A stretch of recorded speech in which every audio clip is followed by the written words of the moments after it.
We know that nationwide, 40% of the kids that come out to their parents are disowned. We also know, strangely enough, that if you look at the youth that are on the street, 40% of those youth that are on the street identify as LGBTQ. Now, with 3 to 10% of the nation identifying as gay, for that to be 40%, that is extremely disproportional. But it gets even worse. We know that here in the Southeast, that number's higher. Instead of 40% that come out to their parents, it's around 56%.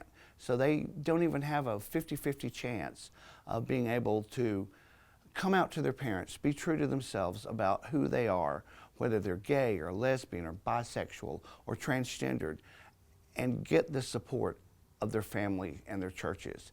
They're just kicked out, literally put out on the street. We know that we have 24 to 48 hours to get to these youths before they have to do something illegal to survive. Now, that could be stealing food because they're hungry.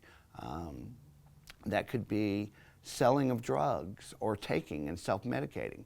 There are a lot of predators out there that are always looking for our youth to help them move drugs around. One of the other things that is really concerning is a lot of them have to resort to selling their bodies, prostitution. That leads to even bigger issues.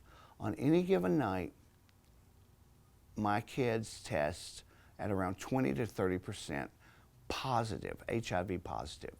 Now, that's something that hasn't happened since the 80s, and it's because of things I'm hearing that are heard in the 80s. These kids have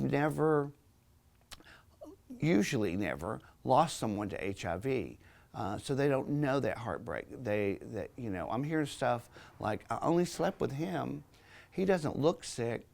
We have done a disservice to our youth by not continuing our education at their level to remind them that HIV is out there. There's huge misconceptions out there with our kids about that. Yes, you can live with HIV, but a lot of these kids don't even get tested, especially young black men, until they're sick and in the hospital, and that's where they find out that they have HIV because their T cells are below 200, so they're full-blown HIV. That's so unacceptable. Atlanta is quickly becoming the epicenter of this epidemic, and I say epidemic because of those AIDS stats that I quoted earlier.